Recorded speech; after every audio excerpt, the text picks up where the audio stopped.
O frio cortava como ponta de faca logo antes do amanhecer, deixando a fumaça da respiração presa no ar.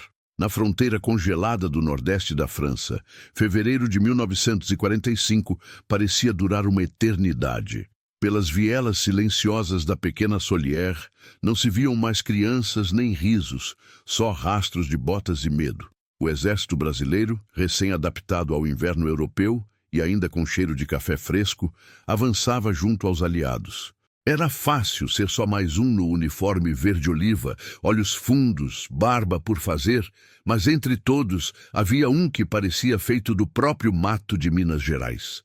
Henrico Vilela, franco-tirador, 28 anos, mais lenda do que homem. Diziam que vagueava sem fazer ruído, sumia entre as árvores e voltava com histórias impossíveis. Ou melhor dizendo, não voltava. E só os corpos encontrados com um tiro perfeito testemunhavam sua passagem. Os alemães, já fartos de lendas e superstições, deram-lhe o apelido que mais temiam, o Jaguatirica, a fera invisível da mata. Mas não era só a precisão dos disparos que assustava. Era a sensação de que ele estava sempre vendo antes, ouvindo antes, prevendo todo o passo da caça. Naquela manhã, aguardando imóvel por horas na beira de uma ponte congelada, Henrico sabia: o próximo alvo valeria não só a vitória na batalha, mas a salvação dos inocentes encurralados pelo terror nazista. E assim nascia a lenda que daria nó na cabeça dos oficiais alemães até depois do fim da guerra. A história verdadeira do atirador de elite brasileiro que mudou o destino de toda uma aldeia. Durante a infância em Santa Luzia, Henrico treinava o olhar às margens do rio, aprendendo a rastrear pacas e tatus só pela dobra de uma folha ou pelo rastro de barro perto da água. Filho de agricultores, cedo descobriu que o silêncio era aliado, estivesse caçando para o jantar ou fugindo das traquinagens dos irmãos. Cresceu recolhendo restos de cartuchos e aperfeiçoando pontaria, jogando pedrinhas no poço. O que parecia apenas brincadeira virou dom nos campos de treino do exército. Sua precisão logo se destacou nos cursos da Escola de Sargentos das Armas, em Três Corações. Ninguém conseguia acionar o gatilho com tanta calma, depois de horas estirado no frio, sem errar uma mirilha a 200 metros. O instrutor Gamboa, atento ao potencial daquele mineiro calado, recomendou-o à divisão de elite enviada à Europa. Henrico chegou a Marsella em setembro de 1944. Mal havia provado vinho francês quando sentiu o choque do frio cortante atravessar as botas emprestadas. Era estranho. Os outros brasileiros faziam piada para esconder o medo, mas ele só precisava do silêncio do mato. O olfato aguçado reconhecia o cheiro do perigo pelo hálito do vento. Algumas semanas depois, Henrico fez sua primeira patrulha isolada. Seu pelotão havia perdido contato durante a noite. Sem hesitar, ele avançou 10 quilômetros entre árvores altas, enredado em vento e lama, até localizar os companheiros acuados por fogo inimigo. Eliminou 2 sentinelas com tiros consecutivos e, na surdina, levou metade do grupo de volta pelo mesmo caminho, sem perder um homem. A notícia espalhou. O Jaguatirica de Santa Luzia não só sobrevivia onde outros caíam, como resgatava os próprios. Não precisou de tempo para virar obsessão nos rádios aliados e especialmente nos relatórios de soldados alemães. Era só ouvir estalo seco na floresta que todos se agachavam. É ele, é ele. Com fama corrente, vieram missões cada vez mais difíceis. Em cada novo ataque, Henrico era enviado muito à frente da infantaria, quase sempre sozinho, com ordens de silenciar pontos de resistência crucial. Numa delas, caiu a noite e sua própria pele gelou quando topou com um grupo de 5 alemães na trilha. O olhar certeiro, o sangue frio de quem já tinha caçado animal selvagem. 3 tiros, 3 corpos. Os outros 2 fugiram apavorados, gritando sobre fantasmas. "Você não sente nada?" perguntou depois um amigo já no abrigo. Sentir, ele sentia. mas trancava tudo no fundo, na memória que só ele conhecia. O respeito do comando era tanto que, pouco depois, só Henrico pôde escolher seu próprio ponto de observação. Sempre o mais difícil, o mais absurdo do terreno. Dizem que passou 2 dias disfarçado de galho seco em meio ao pântano, para eliminar um operador de rádio que mantinha os nazistas informados sobre avanços aliados. Comeu apenas biscoitos duros molhados e bebeu água da chuva acumulada em folhas. Quando finalmente executou o disparo e o alemão caiu, ele simplesmente desapareceu na névoa como se nunca tivesse estado ali. Isso selou sua reputação. E também acendeu a ira do verdadeiro pesadelo daquele inverno, o Major Lucas Weber. Os relatórios alemães mencionavam cada vez mais o nome Jaguatirica, e Weber, obcecado por controle absoluto, não suportava a ideia de um único homem desestabilizar toda a sua operação de terror. Enquanto Jaguatirica se tornava o fantasma favorito entre os aliados, do outro lado da trincheira, o nome de um novo caçador de caçadores começava a circular entre os que sobreviviam às patrulhas mal-sucedidas. Lucas Weber, major da Waffen-SS, 34 anos, talento para o terror e alma de estrategista. Weber não era apenas um comandante eficaz, era um engenheiro do medo. Celebrizou-se por punir vilas inteiras, colocando a população local em filas para interrogatório público, executando na frente de todos aquele que denunciava aliados e espalhando o boato de que, enquanto o lince matava silencioso e limpo, o condutor preferia deixar rastros de vingança e corpos expostos.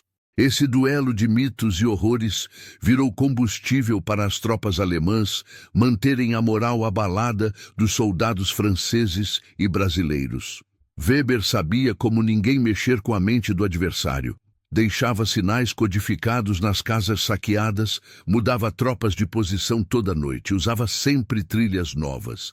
Assim, mandou instalar armadilhas e emboscadas por toda a floresta a leste de Soliers. Mas não bastava. Os cadáveres dos melhores sentinelas encontrados com tiros perfeitos, sem rastro do atirador, já viravam motivo de pânico entre seus próprios homens. Em desespero, Weber determinou que cada esquadrão reportasse sons ou sombras estranhas, e que qualquer suspeito fosse imediatamente interrogado e, se necessário, executado. Seu outro método era usar civis como escudo. Quem resistisse perdia tudo, e isso só piorava o ódio dos aldeões contra os invasores. Weber, porém, não dormia tranquilo. Mandou trazer para si um caderno, onde anotava todas as baixas sofridas por conta do atirador invisível, tentando cruzar horários, mapas e sentidos do vento, numa verdadeira obsessão que o estava tornando refém do próprio medo. Ele estudava cada morte como um cientista estudaria um vírus mortal. Marcava no mapa os locais dos disparos, calculava ângulos, distâncias, chegou até a consultar especialistas em balística para tentar prever de onde viria o próximo ataque. Sua tenda de comando virou um santuário dedicado à captura do Jaguatirica. Fotos de soldados mortos pregadas na parede, linhas vermelhas conectando pontos no mapa, anotações febris sobre padrões de comportamento. Os próprios oficiais sob seu comando começaram a temer mais a obsessão de Weber do que o sniper brasileiro. Nesse cenário de terror crescente, Henrico movimentava-se cada vez mais na escuridão. O comando brasileiro percebeu mudanças. Os alemães começaram a gastar mais munição, disparando ao acaso, só para tentar calar o silêncio do Jaguatirica. Uma noite, Henrico recolheu de um corpo nazista uma insígnia metálica fria e sinistra. Comando Weber, extermínio total. Guardou-a como lembrete. Ali não era só uma guerra de exércitos, era um duelo de predadores. A insígnia pesava no bolso como um aviso constante de que cada movimento seu era observado, estudado, antecipado. Weber não era como os outros oficiais alemães. Ele pensava, planejava, adaptava-se. E isso fazia dele o adversário mais perigoso que Henrico jamais enfrentaria. A guerra já devorava corações. Enquanto muitos soldados buscavam consolo em cartas de casa ou em piadas de acampamento, o mundo de Henrico se resumia a passos lentos na neve e ao tap-tap do próprio coração, acelerando antes do disparo. Escrever para ele virou necessidade de não perder a sanidade. Antes de cada missão, rabiscava cadernos que, apesar de nunca enviados, mostravam o peso do que era viver sempre à beira do abismo. Se chegarem a ler isso, já não verei mais o sol das Gerais. Em suas missões sozinho, Henrico passou a identificar faces dos civis desaparecidos, a calcular o tempo dos gritos antes dos tiros durante execuções promovidas por Weber. No fundo, sabia que salvar uma vida ali valia 10 vitórias táticas.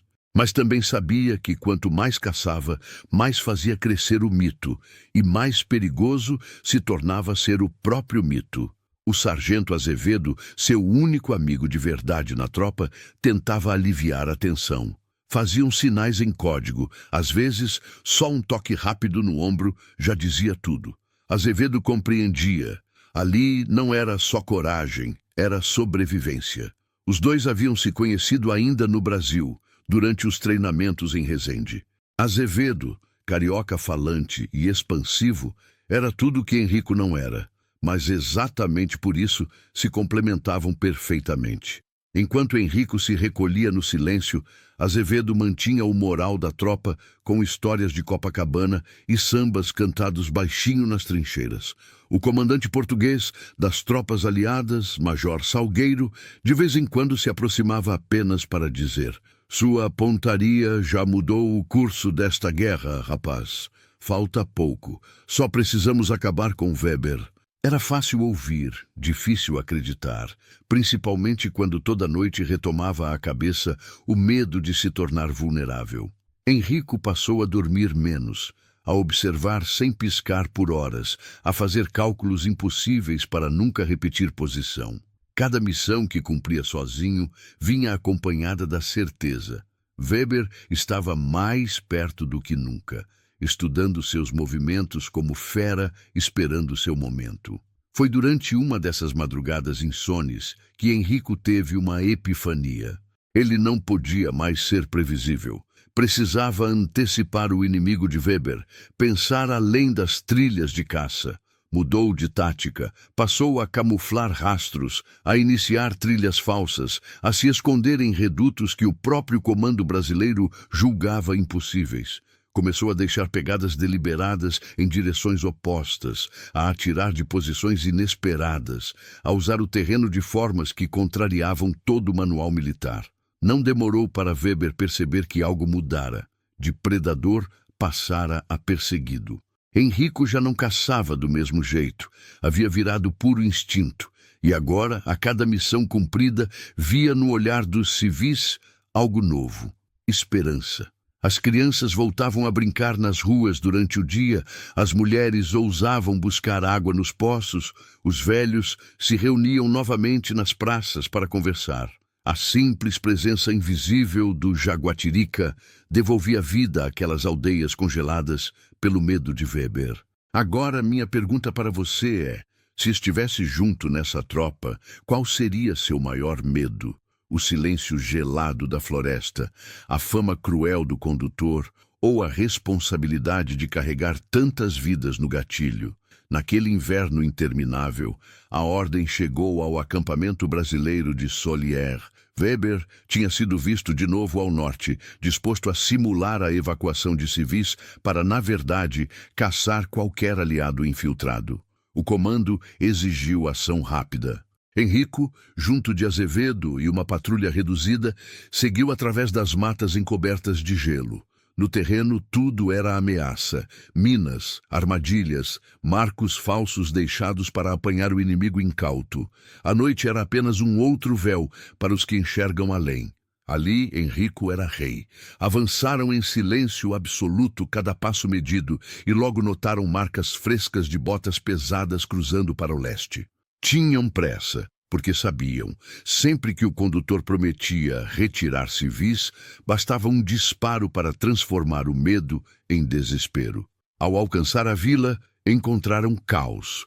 Casarões queimados, cheiro de gasolina misturado com fumaça de carne queimada, portas arrombadas e jogadas longe. Uma francesa idosa chorava, braços marcados por pancadas recentes, repetindo em dialeto que os alemães estavam caçando fantasmas. Seus olhos vidrados fixavam o horizonte como se ainda pudesse ver os soldados de Weber arrastando seu neto para interrogatório. No centro da praça, restos de documentos alemães espalhados às pressas, mapas rasgados, ordens escritas em alemão gótico, embalagens de rações vazias. Era a assinatura de Weber. Agia rápido, mas cometia deslizes quando pressionado. Henrico se dividiu do pelotão, seguiu as trilhas deixadas de propósito como armadilha, frascos de remédio abandonados perto de uma cerca, lama amassada indicando passagem recente, até roupas infantis jogadas como isca psicológica para provocar reação emocional nos soldados aliados. A tensão subia a cada metro, mas ali era onde ele crescia. Avisou pelo rádio em voz baixíssima: "Não me sigam, vou pelo bosque." Se arrastou na neve com movimentos calculados, controlando até a respiração para não formar nuvens de vapor visíveis, camuflando-se entre troncos caídos e arbustos congelados. Até ali parecia invisível mesmo para quem olhasse diretamente. Observou ao longe duas figuras suspeitas, tão nítidas quanto pardais no campo aberto, movendo-se com descuido típico de soldados confiantes demais. Esperou o movimento errado, atirou. 2 corpos ao chão, quase simultaneamente, outros refugiando-se atrás da carroça quebrada em pânico. E então viu finalmente a silhueta inconfundível de Weber, de casaco escuro de oficial, moldado pela lua fraca que rompia as nuvens. Por um instante, hesitou. Sabia que o comandante inimigo nunca avançaria sem truques na manga, sem cobertura, sem plano de fuga.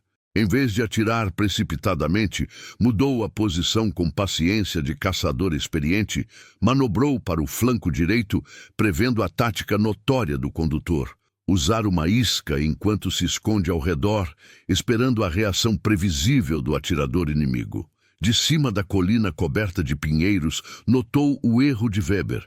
Ele havia se posicionado para ter visão ampla, mas expunha o flanco esquerdo completamente. Sacou o rifle com movimentos precisos, controlou a respiração profunda que embaçava a mira e mirou de verdade, pela primeira vez, a alma do terror das aldeias. Ali não havia só rivalidade militar. Era a colisão de 2 forças capazes de transformar a paisagem e a história. 2 homens que entendiam a guerra como poucos, mas por razões completamente opostas. O instante era agora ou nunca. Por entre rajadas de vento gelado que balançavam os galhos nus das árvores, Henrico alinhou a mira no exato ponto que Weber escolhera para se esconder atrás de uma pilha de troncos cortados.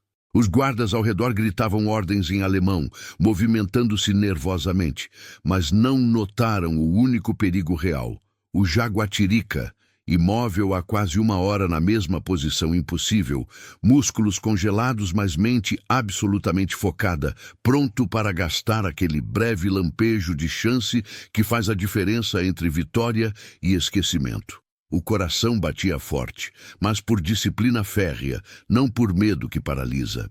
De longe, Azevedo observava com binóculos improvisados, olhos atentos brilhando na escuridão, confiante na intuição de quem já presenciou um milagre ou outro saindo daquelas mãos firmes. Tudo o que se ouviu foi um estouro seco cortando o silêncio da noite, seguido por um silêncio tão repentino e profundo que parecia que todo o campo entrou em luto coletivo.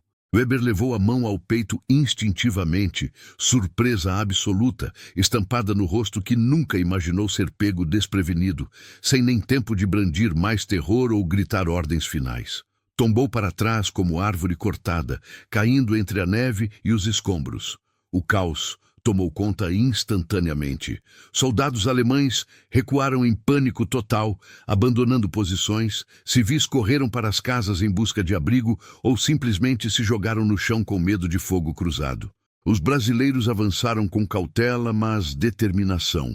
Sabiam que a lenda só termina de verdade quando a cabeça da fera repousa definitivamente no chão gelado. Henrico só então permitiu-se sentir a fraqueza humana voltando. Os dedos tremiam levemente no gatilho ainda quente, mas eram tremores de alívio profundo, não de arrependimento. Viu, pela primeira vez em meses, franceses chorando de alegria genuína, abraçando soldados brasileiros, aldeias inteiras saindo cautelosamente das sombras onde se escondiam há semanas. A lenda da Jaguatirica cruzou fronteiras naquela semana. Primeiro cochichos admirados e incrédulos, depois respeito crescente e, enfim, temor reverente até nas altas patentes nazistas que ainda resistiam na região. Ao vasculhar metodicamente o corpo de Weber com Azevedo ao lado, Henrico encontrou um caderninho de couro gasto no bolso interno do casaco. Nele, listas obsessivas de nomes brasileiros, mapas detalhados de patrulha com círculos vermelhos, e, sobretudo, várias páginas dedicadas exclusivamente a Eliminador Latino, Jaguatirica, prever ataques próximos, padrões de movimento, analisar urgente. Ficou ali parado, em silêncio absoluto, absorvendo o peso real da própria fama e da obsessão que havia consumido o inimigo. O que sentiu naquele momento, ninguém saberá com certeza, mas para os que presenciaram a cena, a lenda se tornava definitivamente humana e, por isso mesmo, infinitamente mais forte e inspiradora. A vila ficou em festa contida, mas genuína nos dias seguintes. Mas enquanto todos recuperavam os escombros das casas e enterravam seus mortos com dignidade, Henrico se despedia em silêncio das montanhas que o transformaram. Sabia que seu combate verdadeiro seria sempre invisível para a grande maioria, mas que o peso agradecido dos olhos de tantos salvos falaria por si eternamente, atravessando gerações. Nas semanas seguintes, ao confronto final, a neve derreteu levemente nas encostas, trazendo os primeiros sinais tímidos da primavera junto ao ranger metálico das rodas de trem que levariam Henrico de volta ao Brasil distante. Ele partiu sem pompa desnecessária, sem condecorações excessivas penduradas no peito, mas com a consciência profundamente transformada por uma guerra que nunca terminaria verdadeiramente dentro dele. As cartas rabiscadas em momentos de solidão ficaram cuidadosamente arquivadas junto à medalha retirada do próprio uniforme de Weber. Cicatriz eterna de batalha e símbolo poderoso de resistência para quem conhece o valor real do silêncio calculado diante do medo paralisante. Aos moradores eternamente gratos de Solier, o nome Jaguatirica virou sinônimo permanente de esperança renovada, prova viva e palpável de que a coragem verdadeira, mesmo sendo quase invisível aos olhos comuns, pode ser a diferença definitiva entre terrores renovados indefinidamente e futuros realmente possíveis. Ao atravessar as montanhas geladas pela última vez para voltar à pátria, Henrico olhou uma última vez prolongada para trás, gravando cada detalhe na memória. Sorriu um sorriso curto e discreto, daqueles reservados de quem venceu principalmente consigo mesmo, e deixou ali, permanentemente, entre bosques silenciosos e lembranças indeléveis, um pedaço eterno da lenda que atravessaria gerações inteiras, contando sobre o atirador de elite brasileiro que fez nazistas tremerem. Se essa jornada intensa te arrepiou de verdade, inscreva-se agora mesmo no canal e conte aqui nos comentários com sinceridade. Qual atitude poderosa dessa história você levaria imediatamente para a sua própria vida? Vamos criar juntos uma verdadeira irmandade de corajosos, de quem não foge nem do frio cortante, nem do medo paralisante, nem do próprio silêncio necessário. Aguardo ansiosamente sua história pessoal compartilhada por aqui.